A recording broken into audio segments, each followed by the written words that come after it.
बैठ के बोलिए, हमारे माइक दे दीजिए। हेलो।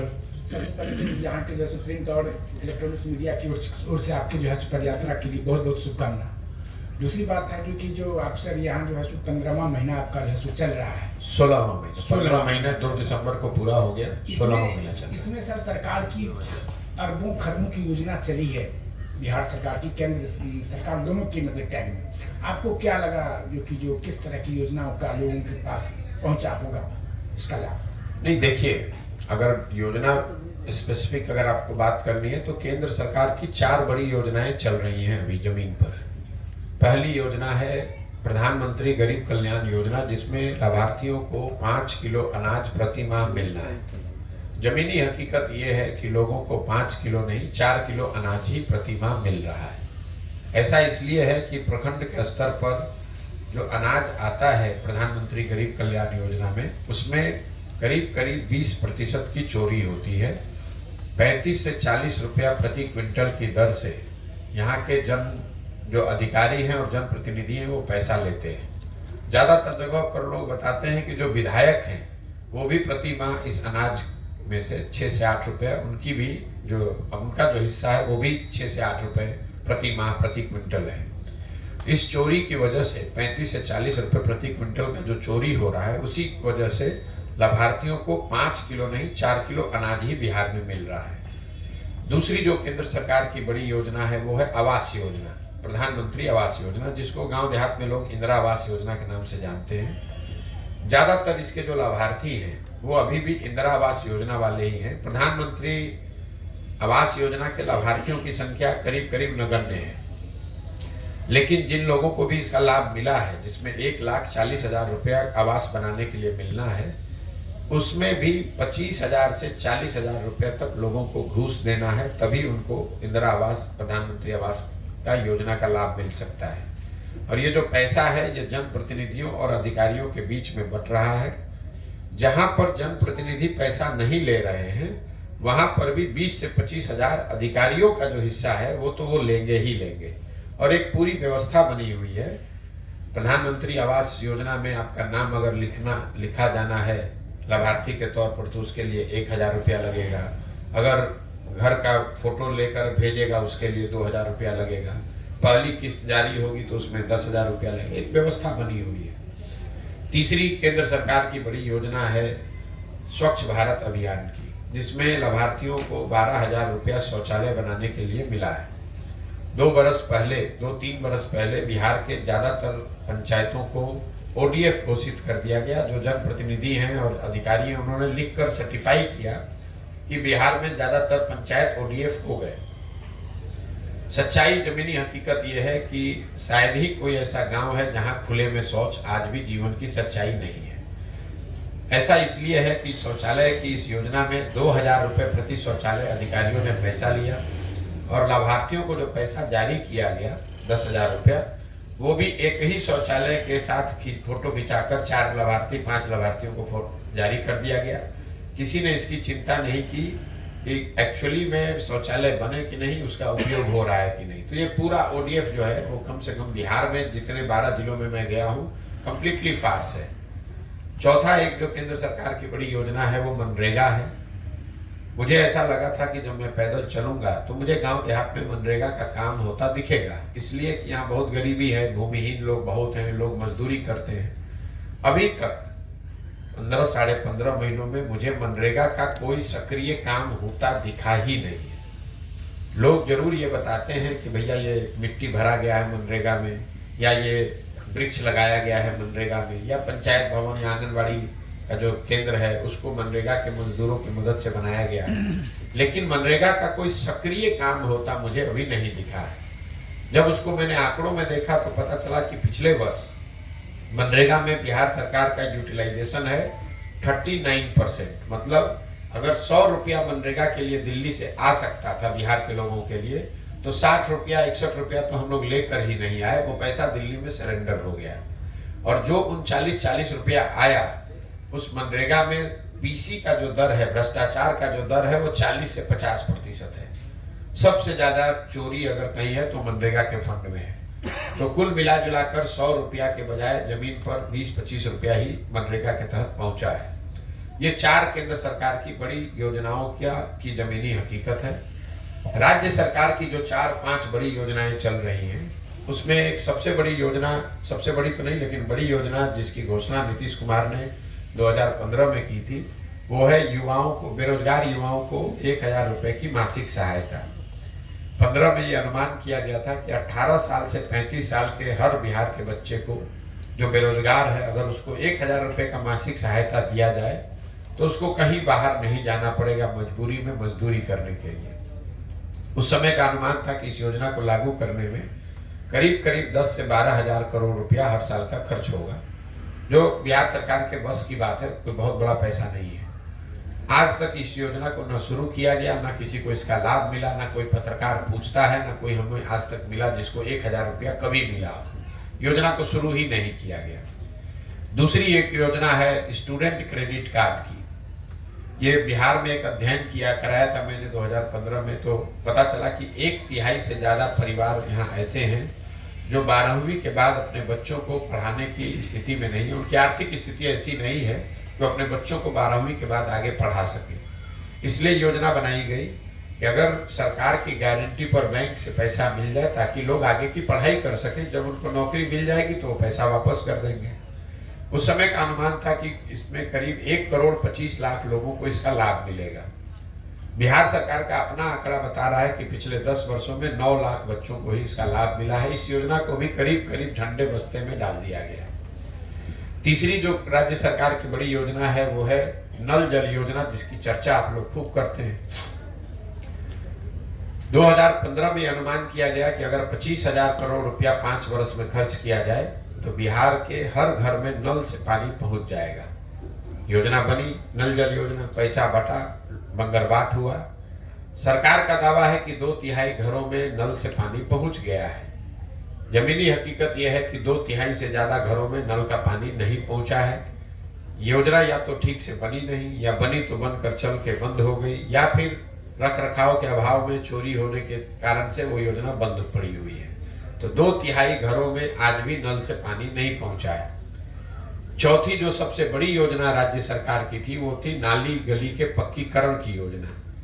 बहुत कम लोग जानते हैं कि 15 में सबसे बड़ी जो 7 निश्चय की योजना थी वो नल जल योजना नहीं थी, नालियों गलियों के पक्कीकरण की योजना थी। उसमें यह तय किया गया था कि बिहार के हर घर के से जो नाली निकलता है उसका पक्कीकरण किया जाए, उस नाली को एक बड़े नाले से जोड़ा जाए और पानी को गांव से बाहर निकालकर उसका निस्तारण किया जाए। ये पूरा काम करने में 5 वर्ष में 80,000 करोड़ रुपया खर्च किया जाएगा। इस योजना में भी आज तक हमको घरों के नालियों के पक्कीकरण की बात कहीं नहीं दिखी है।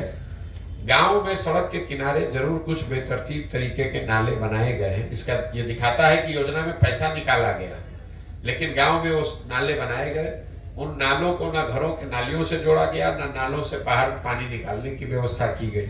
नतीजा ये हुआ है कि ज्यादातर ये नाले जो हैं ये कूड़ेदान बन गए हैं। इस पर भैंस लोग बांधते हैं, गोबर पाते हैं, कूड़ा फेंकते हैं, और ये सब नाले करीब करीब बंद हो गए हैं। इसके अलावा जो यहाँ स्वास्थ्य और शिक्षा की बात है उस पर टिप्पणी करना बेकार है। सब आदमी मान रहा है कि शिक्षा व्यवस्था पूरी तरीके से ध्वस्त है। स्वास्थ्य व्यवस्था तो हमको कहीं दिखा ही नहीं। अनुमंडल और जिला अस्पताल में तो हम गए नहीं हैं, तो उस पर हम टिप्पणी नहीं कर सकते हैं। लेकिन प्रखंड पंचायत के स्तर पर कोई भी स्वास्थ्य केंद्र अभी तक हमको चलता हुआ नहीं दिखा। कोई ऐसा स्वास्थ्य केंद्र नहीं दिखा जहां डॉक्टर हो, मरीज हो, दवा कोई बैठा हो, ऐसा दिखा ही नहीं। जो स्वास्थ्य केंद्र छोटे मोटे बने भी हुए हैं वहां पर भैंस, गाय, बकरी वही आपको दिखेगा। स्वास्थ्य सेवाओं के लिए बिहार में ज्यादातर लोग ग्रामीण चिकित्सकों या प्राइवेट सर्विस प्रोवाइडर पर ही आश्रित हैं। सरकार की कोई व्यवस्था कहीं नहीं है। तो मोटे तौर पर ये राज्य सरकार की जो योजना है वो जमीन पर ये मैंने देखा, केंद्र सरकार का मैंने आपको बता दिया। सर आपका सर पीसी क्लब चल रहा है महिला के लिए, अलग यूथ के लिए, इसके बारे में क्या कहना है? गाँव में अभी जो बना है, देखिए यूथ क्लब की परिकल्पना बिल्कुल इससे जुदा है। बिहार में जब मैंने जन स्वराज अभियान शुरू किया तो मैंने एक सूची बनवाई कि बिहार में कौन से लोग, किस तरह के लोग यहाँ एमएलए, विधायक, मंत्री, सांसद बनते हैं। तो मैंने जब पिछले 30 वर्ष के विधायकों का और सांसदों का सूची बनवाया तो मुझे पता चला कि यहाँ पिछले 30 वर्ष में सिर्फ 1250-1300 परिवार के लोग ही विधायक और सांसद बने हैं। बिहार की आबादी है 13 करोड़, 3.5 करोड़ परिवार के लोग यहाँ रहते हैं, लेकिन विधायक सांसद यहाँ सिर्फ 1250-1300 परिवार के लोग ही बने हैं। ये एक तरीके से कुछ परिवार का राजनीति पर कब्जा है। विधायक का लड़का विधायक बनेगा, मंत्री का लड़का मंत्री बनेगा। सामान्य जो बच्चा है, अगर आपके बाबूजी विधायक नहीं है, बहुत पैसे वाले नहीं हैं, राजनीति में पहले से बहुत सक्रिय नहीं है, तो आपको चुनाव लड़ने का अवसर बिहार में नहीं है। और ऐसा सिर्फ लालू जी के केस में नहीं है। बहुत लोगों को लगता है कि लालू जी के परिवार का दबदबा है। हर विधानसभा, हर प्रखंड में कोई ना कोई ऐसा परिवार है जो कि राजनीति करता है। जैसे आप उदाहरण के तौर पर देख लीजिए, भाजपा को हम लोग मानते हैं कि भाई, बहुत लोग ऐसा मानते हैं कि भाजपा तो परिवार की पार्टी नहीं है, लेकिन अभी भाजपा के अध्यक्ष हैं सम्राट चौधरी जी बिहार में। इनके बाबूजी शकुनी चौधरी, जब कांग्रेस का दौर था तो कांग्रेस के दौर में शकुनी चौधरी विधायक और मंत्री थे। जब लालू जी का दौर आया तो उसमें भी शकुनी चौधरी जी विधायक और मंत्री थे। जब नीतीश जी का दौर आया तो उसमें भी शकुनी चौधरी जी विधायक और मंत्री बन गए। और आज अगर भाजपा की बढ़त ताकत दिख रही है तो भाजपा को भी कोई दूसरा नहीं मिला, शकुनी चौधरी का बच्चा ही मिला है। तो ये कमोवेश हर प्रखंड, हर जिले की स्थिति है। 4, 5, 10 परिवारों ने राजनीति पर पूरा अपना कब्जा बनाया हुआ है। जिस दल का, जिस नेता का भी हवा होता है, सब उसी में चले जाते हैं। जनता को ऐसा लगता है कि हम इनको हटाकर नया ला रहे हैं, लेकिन नीतीश कुमार, चाहे 15 साल लालू जी का शासन हो या नीतीश कुमार का शासन हो, 2/3 से ज्यादा विधायक और सांसद वही लोग हैं जो पहले लालू जी के साथ थे।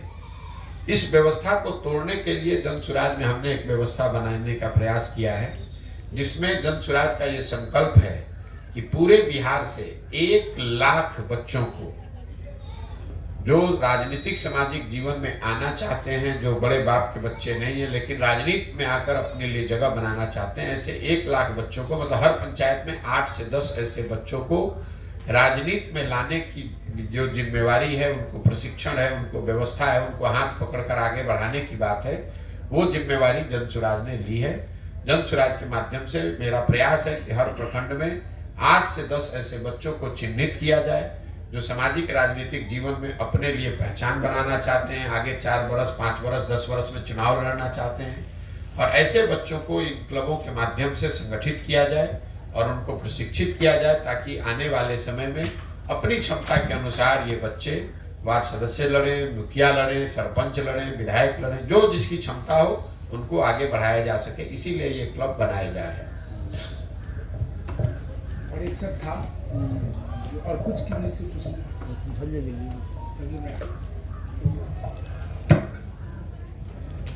प्रधान जी, अभी अपने आपकी राजनीतिक रणनीति का शुरुआत 2011 से हुई थी गुजरात से, और बीजेपी, जेडीयू, कांग्रेस, आप YSRCP, DMK और TMC के साथ भी आपने काम किया। फिर जेडीयू में 18 से 20 तक का आपने रहा।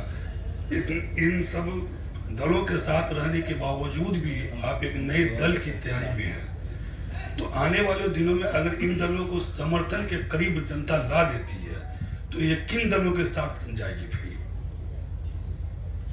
देखिए, पहली बात तो ये है कि जो आपने बात बताई कि 10 साल मैंने अलग अलग दल और नेताओं के साथ काम किया है, और उसी काम के आधार पर जो अनुभव मेरा है कि सिर्फ दलों को जिताने हाराने से, नेताओं के चुनाव जीतने हारने से बहुत समाज में आमूल चूल परिवर्तन नहीं आता है।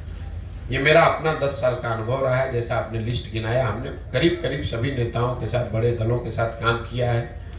उनको जिताने में अपनी भूमिका भी मेरी रही है। वो जीत कर आए भी, लेकिन उससे समाज नहीं बदला, उससे बिहार नहीं बदला। बिहार ने महागठबंधन की सरकार देखी है, बिहार ने NDA की सरकार देखी है।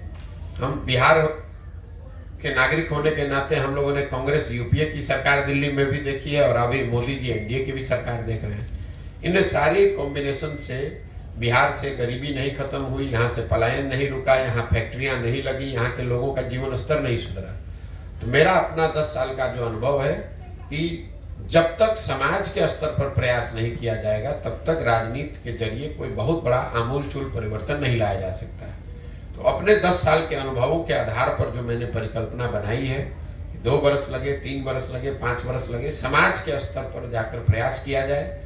लोग जब जगेंगे, लोगों की चेतना जगेगी, तभी इस चीज को सुधारा जा सकता है। चुनाव जीतना कठिन है, लेकिन उससे बहुत ज्यादा कठिन है कि चुनाव सही लोगों के साथ जीता जाए। तो ये जो पूरा प्रयास है, ये सिर्फ चुनाव दल बनाकर चुनाव जीतने का प्रयास नहीं है, ये सही लोगों के साथ दल बनाकर चुनाव जीतने का प्रयास है, ताकि जीतने के बाद सही मायनों में यहाँ व्यवस्था परिवर्तन की दिशा में काम किया जा सके। आपने कहा गठबंधन वगैरह, तो ये जो पूरा प्रयास है, इसमें जब कोई दल ही नहीं है तो गठबंधन कैसे बनेगा?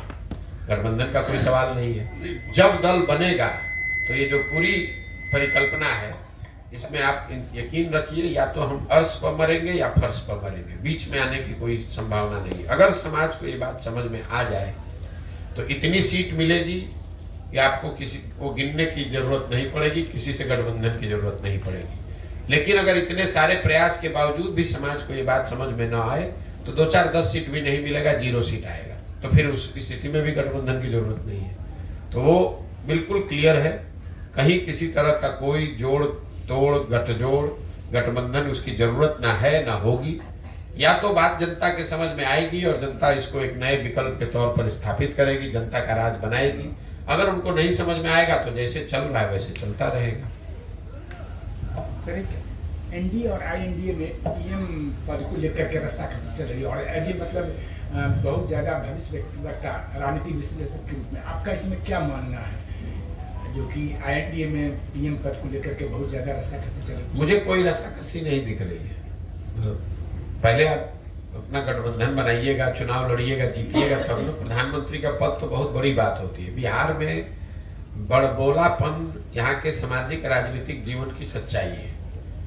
जिस दल का 0 एमपी है, आरजेडी का 0 सांसद है लोकसभा में, अब वो लोग बता रहे हैं कि देश का प्रधानमंत्री कौन बनेगा, तो ये बड़बोलापन ही है।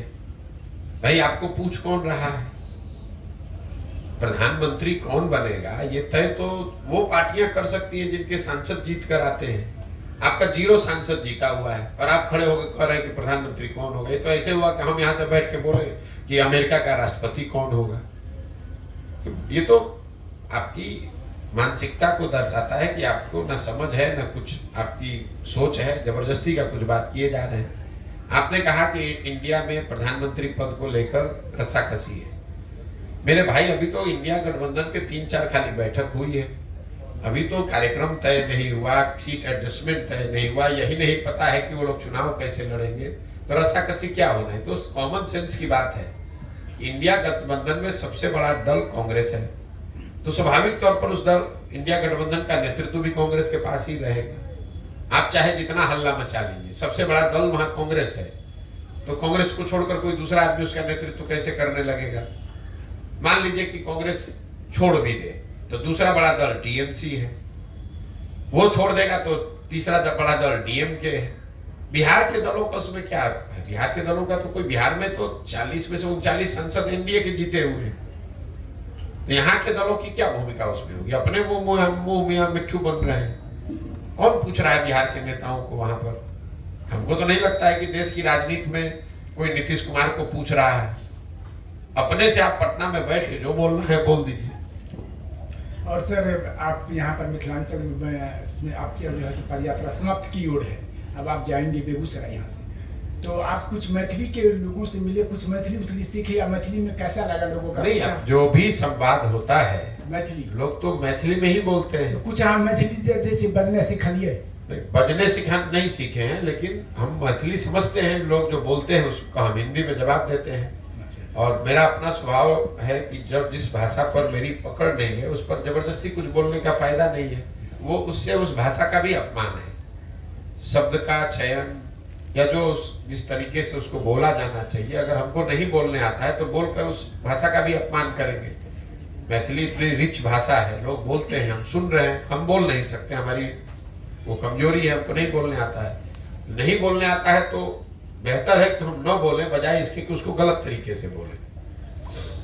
यहाँ के लोगों का भाव भंगिमा आप कैसा लगा? स्वभाव विचार मिथिला में आप घूमे हैं रास्ते में? देखिए, भाव भंगिमा का जहाँ तक सवाल है तो मुझे मिथिला के लोगों में कोई बहुत ज़्यादा फर्क मैं दूसरे हिस्से से आ रहा हूँ वो है नहीं। जो परेशानी लोग झेल रहे हैं चंपारण में, छपरा में, गोपालगंज में, कमोवेश वही परेशानी लोग दरभंगा, मधुबनी में भी झेल रहे हैं। यहाँ गरीबी खास करके सीतामढ़ी और मधुबनी के इलाकों में थोड़ी ज़्यादा दिखी, पलायन बहुत ज़्यादा दिखा। किसी ज़माने में लोग यहाँ पर पढ़े लिखे होते थे, वो बात देखने सुनने को मिली। लेकिन आज आप जो लोग हम जैसे आए थे, लोगों ने कहा कि ये पढ़े लिखे लोगों की ज़मीन है, मधुबनी में बहुत पढ़े लिखे लोग आपको मिलेंगे। मुझे ऐसा नहीं दिखा। कभी आपके बाप दादा बहुत पढ़े लिखे होंगे, आज के तारीख में तो मिथिला में जो ज़्यादातर जगह है, आप यहाँ से मजदूर ही पैदा कर रहे हैं, यहाँ से आप विद्वान नहीं पैदा कर रहे हैं। ये तो आपका भ्रम है। हम लोग बहुत पढ़े लिखे समझदार लोग हैं, कभी थे, आज नहीं है। आज सबसे ज़्यादा घरों से, यहाँ से, मिथिला से लोग मजदूरी करने जा रहे हैं। आज आप बिहार के सबसे गरीब इलाके में एक हैं, पढ़ाई लिखाई चौपट हो गई है, लोग रोजी रोजगार के लिए बाहर जाकर मजबूरी में पलायन करने के लिए मजबूर हैं। तो कुल मिला जुला के यही स्थिति है। वो मांस मखान वाली जो बात है वो बहुत जमीन पर दिखी नहीं। आप मधुबनी में जाइएगा, वहाँ कहाँ मखाना की खेती हो रही है, तो करीब करीब बंद हो गई है। पान कहाँ खेती हो रही है, पान की खेती बंद हो गई है। तो अब बातें धीरे धीरे किताबों में और आपकी यादों में सिमट के रह गई हैं। आज जीवन की सच्चाई यही है कि आपको मजदूरी करना है, पढ़ाई के लिए साधन नहीं है, नौकरी की कोई व्यवस्था नहीं है, और लोग अपने जीवन यापन चलाने के लिए बड़ा संघर्ष कर रहे हैं।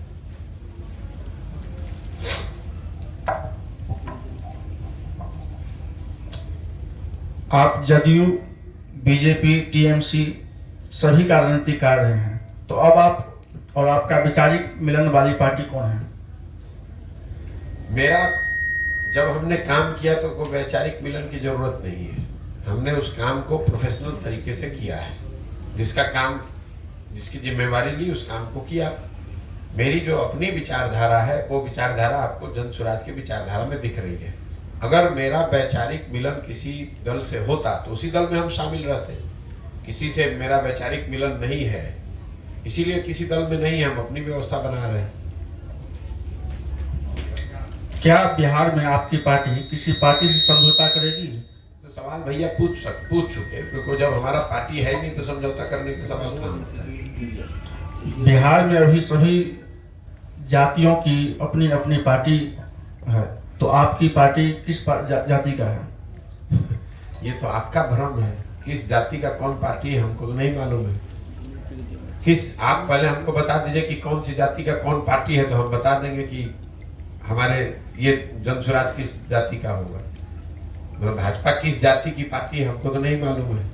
आरजेडी किस जाति की पार्टी है हमको नहीं मालूम है। तो आरजेडी वाले भी नहीं कह रहे हैं, आप कह रहे हैं कि किसी जाति का पार्टी है।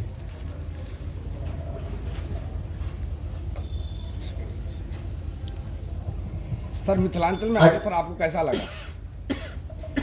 मैंने जो अभी बात बताया, मिथिलांचल में आकर यही लगा कि जिस तरह की एक रूपरेखा मिथिलांचल के बारे में किताबों में लिखी गई है, लोग बात करते हैं, अपने किस्से कहानियों में सुनाते हैं, उससे और आज की जमीनी हकीकत में कोई सामंजस्य नहीं है। आज जमीनी हकीकत मिथिला की गरीबी की, अशिक्षा की, बेरोजगारी की, भुखमरी की है। किसी जमाने में आप यहाँ पर पढ़े लिखे समृद्ध लोग होते थे, आज आप बिहार के सबसे गरीब, पिछड़े, अनपढ़ समाज का हिस्सा है। सर आपकी पद यात्रा करने का उद्देश्य क्या रहा? सर 3 उद्देश्य आपको शुरू में ही बता दिया। आप शुरू करने से पहले, पत्रकार वार्ता आपके क्वेश्चन लेने से पहले मैंने शुरू किया कि उद्देश्य 3 है कि समाज को बताया जाए कि भाई अगर आपको अपनी दशा सुधारनी है तो अपने बच्चों के भविष्य के लिए वोट कीजिए। दूसरा कि अगर आपको लगता है कि बिहार में कोई दल अच्छा नहीं है तो नया विकल्प, नया दल बनाइए। और तीसरा कि बिहार के विकास के लिए एक योजना बनाई जाए जिससे कि अगले 10 वर्ष में यहाँ के गाँव का, पंचायतों का विकास हो सके। आपके जनसभा में महिलाओं की संख्या काफी रहती है सर। गांव में ही महिलाओं की संख्या ज़्यादा है, क्योंकि जो पुरुष हैं, जो नवयुवक हैं, वो तो सब बाहर चले गए हैं काम करने के लिए। महिलाओं की संख्या ज़्यादा होने की एक वजह यह है कि यहाँ पर पलायन का स्तर बहुत ज़्यादा है। गांव में आप जाएंगे तो आपको छोटे बच्चे मिलेंगे, बूढ़े मिलेंगे, महिलाएं मिलेंगी। जो नवयुवक है तो हर गांव में 40 से 50% नवयुवक बाहर चले गए हैं काम करने के लिए। जिन पंचायत और प्रखंडों में बाढ़ की समस्या है वहां पर तो 60-70% लोग बाहर जाकर मजदूरी कर रहे हैं। तो स्वाभाविक तौर पर जब लड़के हैं ही नहीं यहाँ तो वो सभा में भी नहीं आएंगे क्योंकि गांव में ही नहीं है। ऐसा तो नहीं है सर कि पद यात्रा खत्म होने के बाद आप मिथिलांचल के लोगों को भूल जाएंगे? भैया मिथिलांचल के लोगों को याद करने के लिए कोई अलग से तो हम प्रयास कर नहीं रहे हैं। हम पूरे बिहार की पदयात्रा कर रहे हैं, उसमें मिथिलांचल भी शामिल है। मिथिलांचल की समस्या, यहाँ के लोग, यहाँ की भावनाएं, वो सब साथ में ही जब पदयात्रा कर रहे हैं, इतना समय बिता रहे हैं तो हमारे साथ ही वो जुड़ी हुई है, भूलने की क्या बात है। चलिए, आज के दौर में पार्टी का टिकट लेने के लिए प्रत्याशियों को करोड़ों का चढ़ावा चढ़ाना पड़ता है, चाहे वो पार्टी फंड के नाम पे हो या कुछ अलग से हो।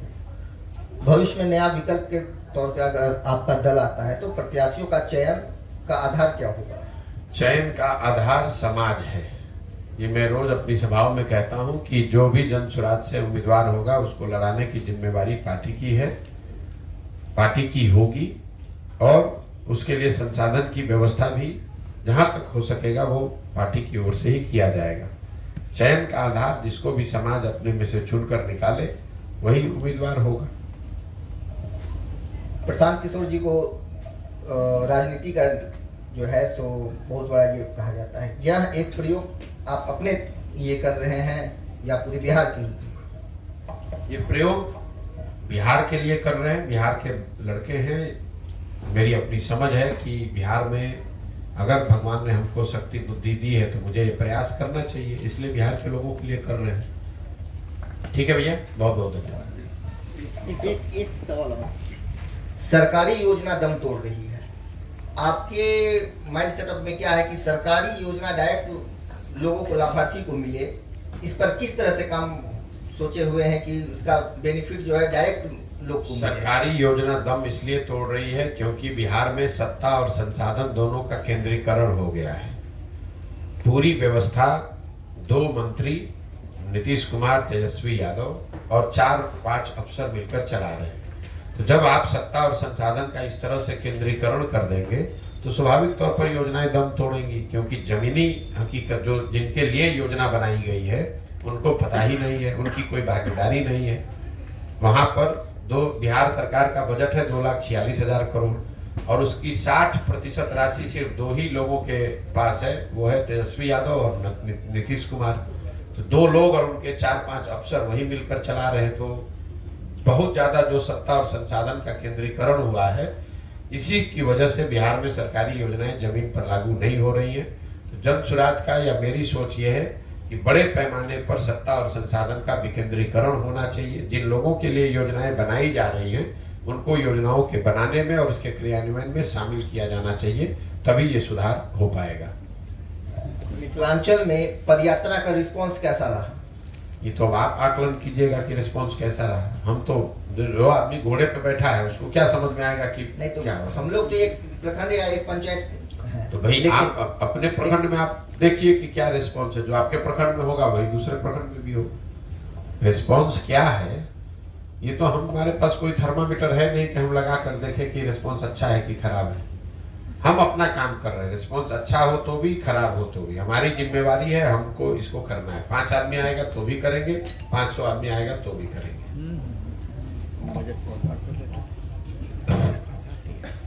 आज जो दिल्ली में जो है INDA विपक्ष की बैठक हो रही है, तो क्या लगता है कि आज जो दिल्ली में बैठक हो रही है वो सार्थक पहल होगा या सत्ता पक्ष को चुनौती देने के लिए जो आज बैठक हो रही है? मेरे भाई, आप चाहे जितनी बैठक कर लें, जितनी बार आपस में बैठ के चाय पी लें, नाश्ता कर लें, प्रेस कॉन्फ्रेंस कर दें, उससे तो जमीन पर चुनाव नहीं जीता जाता है। चुनाव जीतने के लिए आपके पास चेहरा होना चाहिए, नैरेटिव होना चाहिए, कार्यकर्ता होने चाहिए, जमीन पर कार्यक्रम होना चाहिए।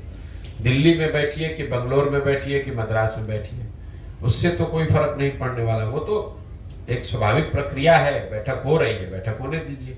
ये आपके लिए कौतूहल का या इंटरेस्ट का विषय हो सकता है, पत्रकारों के लिए।